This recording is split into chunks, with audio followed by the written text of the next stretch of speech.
SIB सभी पे समीक्षा करके निश्चित रूप से जो लोगों के जिस तरह से डिमांड आएगी निश्चित रूप से उनको पूरी करूँगा। सर एक और डीके कल्याण जी के अलावा बिशलपुर हम भाई साहब से भी कैबिनेट मंत्री से भी कह चुके हैं, यहाँ सिंदोलिया माता जी है, दादाबाड़ी है, आविका नगर है, तो एक पर्यटन कॉरिडोर उसके बारे में। जिस तरह से 5 साल में ये कांग्रेस गवर्नमेंट ने इस राजस्थान को पीछे धकेलने का काम किया है और जो वादे करके झूठे और उन्होंने इस राजस्थान को ठगा था, लेकिन अब कुर्सी की लड़ाई करते करते उन्होंने हमारे 5 साल निकाल दिए और पीछे कर दिया। और किसानों को कितना कर्जा माफ़ी का वादा करके और उन्होंने निभाया नहीं, बेरोजगारों से उन्होंने झूठ बोली और महिला अत्याचार में राजस्थान सबसे भारत में नंबर 1 रहा, दलित अत्याचार में नंबर 1 रहा। लेकिन अब जिस तरह से भारत की सरकार जो है, जो हमारी बीजेपी की है और हमारी राजस्थान की सरकार भारतीय जनता पार्टी की डबल इंजन की सरकार है, और जो मोदी जी की सोच है उस सोच के अनुसार निश्चित रूप से आगे समीक्षा करके इस राजस्थान को आगे बढ़ाने का काम करेंगे हर क्षेत्र में। सर पिछली सरकार ने एक सवाल था लास्ट, पिछली सरकार ने मालपुरा को जिला बनाने की धोती घोषणा कर दी, तो क्या ये सरकार जिले का नोटिफिकेशन जारी करेगी? अब उनको ये बात तो उनको पूछो कि आपने कैसे घोषणा की थी, किन किन को बनाया था, ये सवाल उनका है, ये सवाल हमारा नहीं। आमदनी भी होगी और इसमें समाज के लोग बैठकर एक दूसरे का प्यार और प्रेम जरूर यहाँ आकर बांटेंगे। एक सामाजिक समरसता का रिश्ता आप लोगों ने बनाया, इसके लिए मैं इन दानदाताओं को भी बहुत बहुत धन्यवाद देना चाहूंगा, जिन्होंने अपनी मेहनत और कमाई से इस भवन निर्माण करवाने में आप लोगों का सबका सहयोग रहा। मैं आप सभी को बहुत बहुत धन्यवाद देना चाहूंगा, क्योंकि ये समाज, जिस समाज में मैं पैदा हुआ हूं, निश्चित रूप से उस समाज पे मुझे गर्व है। और गर्व इस बात का भी है कि मुझे इस समाज के अलावा 36 कौम,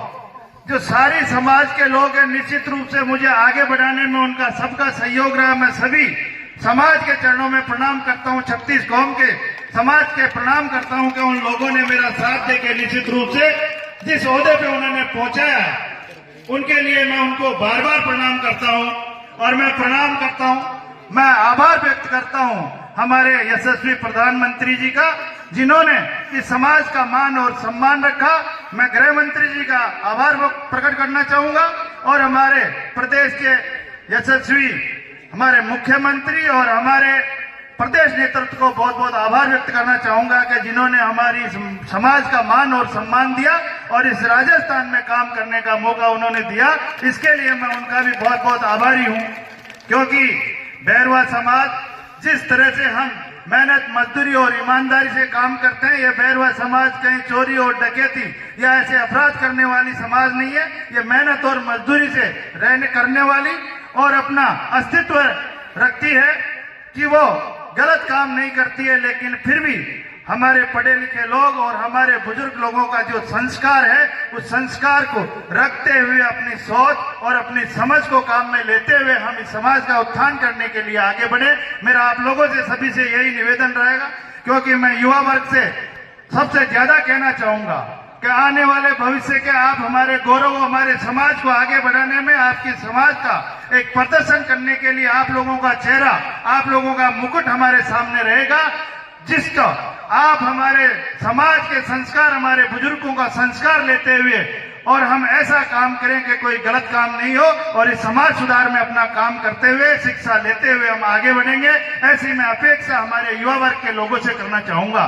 मैं निवेदन करना चाहूंगा सभी समाज के बंधुओं से कि जिस तरह से एक सामाजिक समरसता में हमारी एकता अगर होगी तो निश्चित रूप से हमारे को हर समाज जानेगी, हर समाज पहचानेगी, हर समाज आपका मान और सम्मान करेगी। जब तक हम अगर अपनी एकता में नहीं रहेंगे, अपन एक दूसरे का सहयोग नहीं करेंगे, हम टुकड़ों में बंटकर और अपने आप को अगर अलग करते हैं तो निश्चित रूप से हमारी समाज को दूसरी समाज भी नहीं चाहेगी। इसलिए मैं आप लोगों से यही निवेदन करना चाहूंगा, हमारी समाज में अगर कोई कमजोर व्यक्ति है, अगर हमारी समाज में कोई पीड़ित व्यक्ति है, अगर हमारी समाज में कहीं भी किसी दुख या संकट झेल रहा है, उसके लिए हम सारी समाज के लोग, हम सारे अधिकारी वर्ग, हमारे सारे राजनीति के लोग, सारे हमारे जितने भी जो आर्थिक स्थिति से मजबूत है, उन लोगों को मदद करने का काम करना चाहिए, क्योंकि जब भी हमारी समाज आगे बढ़ेगी।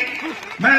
निवेदन कर रहा हूं आप लोगों से कि ऐसी समाज की छाप छोड़ो जिसमें हमारी समाज ही नहीं सारी समाज हमें याद करे, सारी समाज हमारा मान और सम्मान करे। समाज कभी भी कोई गलत नहीं होती है, उसमें कोई व्यक्ति गलत हो सकता, लेकिन समाज कभी भी कोई गलत नहीं होती है। और ऐसी समाज का निर्माण हम सब लोग मिलकर करेंगे, जिस समाज को आदर्श मानते हुए और समाज भी उसका अनुसरण करे। ऐसी मैं आप लोगों से कामना करता हूं। आप लोगों ने जिस तरह से मेरे को प्रहलाद नारायण जी वहां 2-3 बार सचिवालय में आके इन्होंने कहा कि मैंने बड़ा मुझे प्रसन्नता हुई कि हमारे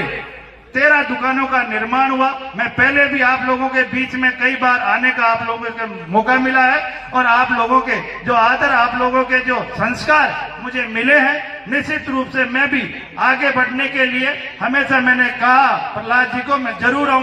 आऊंगा। और ऐसी मेरे समाज के बीच में जाकर कम से कम समाज के लोगों के आमने सामने रूबरू हूं तो निश्चित रूप से मुझे भी प्रसन्नता होगी कि मेरी समाज आगे बढ़ रही है। मेरी समाज के युवा वर्गों को कुछ न कुछ मैं कह के आऊं, जिससे हमारी समाज को हम आगे बढ़ाकर और इस समाज को एक आदर्श समाज के रूप में रखें। मैं आपसे निवेदन इस समय यह भी कहने आया हूं कि जिस तरह से आप लोगों ने आज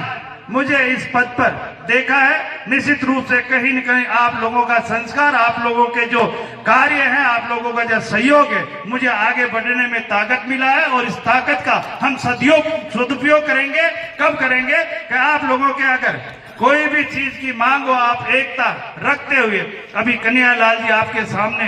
कायदा माननीय कैबिनेट के मंत्री है, और कभी भी ये जो वादा करते हैं वो निभाते हैं। निश्चित रूप से मैं आपको वादा करता हूं कि अगर आप एक मत होके, अगर ऐसे आदमी आपके बीच में ये पूछ रहे हैं कि अगर मेरे में कोई कमी होती तो आप बताते, लेकिन कमी नहीं होते हुए भी हम सोच समझकर अपने मत का प्रयोग करना चाहिए। निश्चित रूप से मैं ये नहीं कहता भाई आप मत इनको दो, लेकिन मत आपको सोच समझ के देना चाहिए। जिस आदमी में कोई कमी नहीं है, जो आदमी हमारे समाज के बारे में सोचता है, जो हमारे लिए सोचता है, जो हमारे लिए काम करता है, उस आदमी को वोट देने में, उस आदमी का साथ देने में हमें हमेशा मदद करनी चाहिए, ताकि हमारे को राजनीतिक ताकत मिलते हुए हमारी समाज के लोगों का हम किस तरह से भला करें, हमारे समाज के युवाओं को हम किस तरह से आगे बढ़ाएं, ये काम करने का मौका हमारे को राजनीतिक ताकत से मिलती है। और राजनीतिक ताकत अगर आप कहीं विचलित हो जाते हैं तो निश्चित रूप से हम उस ताकत को काम में नहीं लेते और उस ताकत के बल पे हम पीछे रह जाते हैं। इसलिए मेरा आप सभी से यही निवेदन रहेगा कि जिस तरह से हमारे प्रधानमंत्री जी की जी योजना चल रही है विकसित भारत की, और उसमें हमारे प्रधानमंत्री जी की जो लोक कल्याणकारी योजनाएं हैं, उन लोक कल्याणकारी योजनाओं को हमारे लोग जो अगर नहीं उसका लाभ ले पाए हैं तो हम सब मिलकर उस लाभ पहुंचाने के लिए हम सब प्रयास करके हमारे जो पीछे रह गए, जो लाभार्थी जिसके काबिल है, उन लोगों को उस योजना का हम लाभ पहुंचाए, इसके लिए हम सब मिलकर काम करें। और जो भी आपके समाज के लिए मेरे लायक अगर कोई भी कहीं भी जाने की, कहीं भी आने की, या कोई भी अगर दुख और संकट हो तो मुझे निश्चित रूप से आप याद करना। ये प्रेमचंद बैरवा आपका भाई है, आपका बेटा है, निश्चित रूप से आपके बीच में हमेशा हाजिर रहेगा। और मैं जो कन्हैया लाल जी ने आपको कहते ही तो आपको कह दिया 20 लाख और ले लेना, लेकिन उसको ऐसा मत करना कि कहीं डिस्प्यूट में आ जाओ। हम लोग अपने कर्मों से ही करते हैं ये काम। हमारी एकता, इसलिए हमारी एकता समाज में नहीं जब पैसे वापस गए, ऐसा कुछ नहीं है। हम सरकार के पैसों को काम में लेना चाहते, हम सरकार के पैसों से हमारा विकास कैसे करें। समाज जब योजनाएं चला रखी है विधायकों से आप लोगों के भला करने के लिए है, लेकिन उसमें अगर हम दो गुट करके आपस में एक दूसरे की खींचातानी के चक्कर में हम हमारा निर्माण कार्य नहीं करा सके तो ये हमारी भूल है। इसलिए मैं निवेदन करूंगा, जो भी आपको कहीं भी जरूरत हो तो निश्चित रूप से मैं कन्हैया लाल जी को कहकर और आप लोगों के जो भी काम होंगे निश्चित रूप से करवाने का प्रयास करूंगा। कन्हैया लाल जी बहुत बड़े दिल वाले हैं, आपके हर काम और हर समाज के काम में आगे आएंगे। इसलिए मैं आपको बहुत धन्यवाद देना चाहूंगा कन्हैया लाल जी को कि आपने मेरे समाज को जिस तरह से आश्वासन दिया, निश्चित रूप से मैं आपका बहुत धन्यवाद और अभिनंदन करना चाहूंगा। और आप लोगों ने जो आज बुलाकर मेरा मान तो सम्मान दिया, इसके लिए मैं इस समाज का बहुत ऋणी रहूंगा। और आप लोगों का बहुत अभिनंदन, बहुत प्रणाम। जय हिंद, जय भारत।